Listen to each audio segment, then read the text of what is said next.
കിട്ടിയ സമയം കേറി അങ്ങ് അടിക്കുകയാണ് പത്മജ. ഞാനും എൻ്റെ സഹോദരനും മത്സരിക്കും, ആർക്കെന്താ കുഴപ്പം?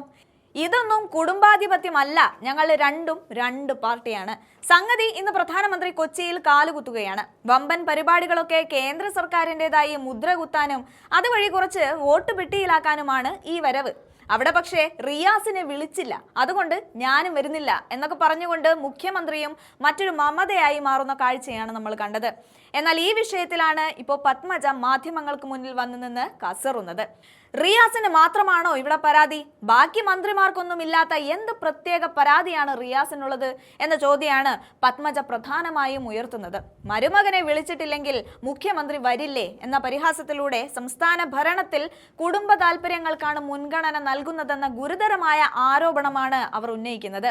മുഖ്യമന്ത്രി എപ്പോഴും മരുമകന് വേണ്ടി പലരെയും വെട്ടിനിരത്തിയാണ് മുന്നോട്ട് പോകുന്നതെന്നും ഇതിൽ പാർട്ടിക്കുള്ളിൽ തന്നെ പലർക്കും അതൃപ്തിയുണ്ടെന്നും അവർ തുറന്നടിക്കുന്നുണ്ട്. എന്തായാലും തൃശൂരിൽ മത്സരിക്കാനുള്ള 18 അടവും അവർ പയറ്റുന്നുണ്ട് എന്നത് തീർച്ച. അവരുടെ ആ വീഡിയോ കൂടെ ചേർക്കാം, കണ്ടു നോക്കുക. റിയാസിന് മാത്രമേ പരാതിയുള്ളൂ, ബാക്കി മന്ത്രിമാർക്കൊന്നും പരാതിയില്ലേ? മുഖ്യമന്ത്രി അല്ല, റിയാസിന് മാത്രമായിട്ട് എന്താണ് പരാതി എന്ന് എനിക്ക് മനസ്സിലായില്ല. അതുകൊണ്ടായിരിക്കും ഇനി മുഖ്യമന്ത്രി മാറി നിൽക്കുന്നതെന്നും അറിയില്ല. അപ്പൊ മരുമകനെ വിളിച്ചില്ലെങ്കിൽ മുഖ്യമന്ത്രി വരില്ല എന്നാണ് എല്ലാ സ്ഥലത്തും. ഇതെല്ലാവരും ഒന്ന് ഓർത്തിരിക്കണ നല്ലതാ.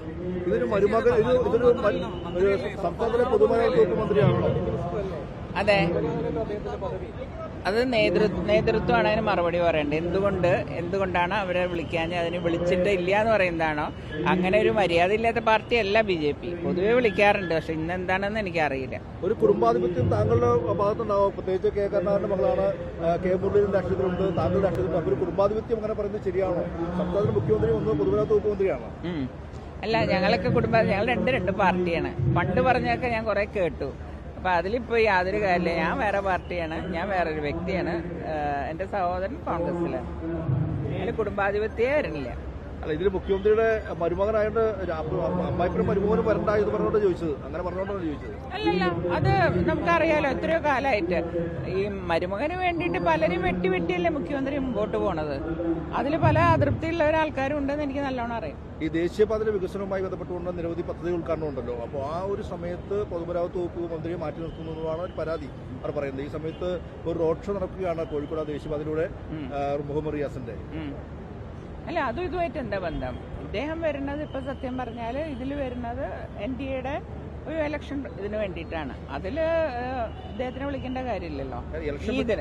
ഇലക്ഷൻ 1800 കോടി രൂപയുടെ പദ്ധതി കൂടി പ്രഖ്യാപിച്ചാണ്. അതെന്താണെന്ന് എനിക്കറിയില്ല. അത് വിളിച്ചിട്ടുണ്ടോ അതോ ഇനി വിളിച്ചില്ല എന്ന് പറയുന്നതാണോ? കാരണം ഞാൻ പറഞ്ഞല്ലോ, BJP അങ്ങനെ ചെയ്യുന്ന ഒരു പാർട്ടിയല്ല.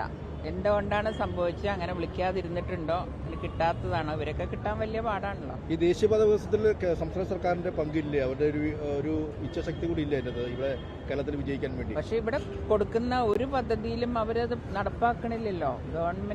കേന്ദ്ര ഗവൺമെന്റ് കൊടുക്കുന്ന എല്ലാം പൂഴ്ത്തി വെച്ചിട്ട് ഇവർ ചെയ്യുന്ന കാര്യങ്ങൾ മാത്രം മുന്നോട്ട് പറയാ. അതിലിപ്പോ എന്താ ഉള്ളത്? വികസനം എന്ന് പറയാൻ എന്താ ഉള്ളത്?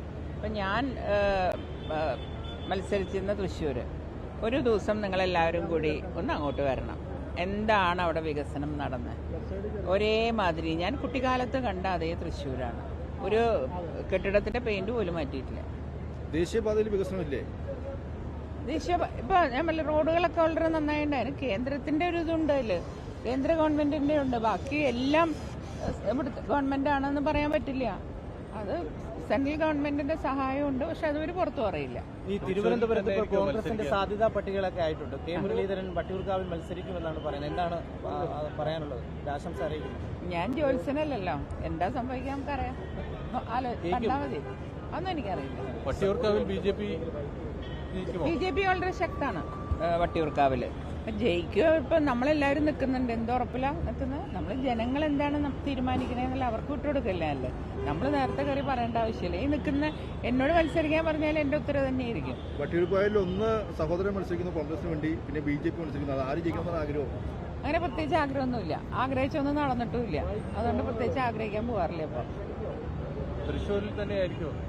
അതറിയില്ല. നിൽക്കുകയാണെങ്കിൽ ഞാൻ തൃശ്ശൂരെ നിൽക്കും, അത് ഉറപ്പാണ്. പക്ഷെ എന്നോട് ഇതുവരെ പാർട്ടിയൊന്നും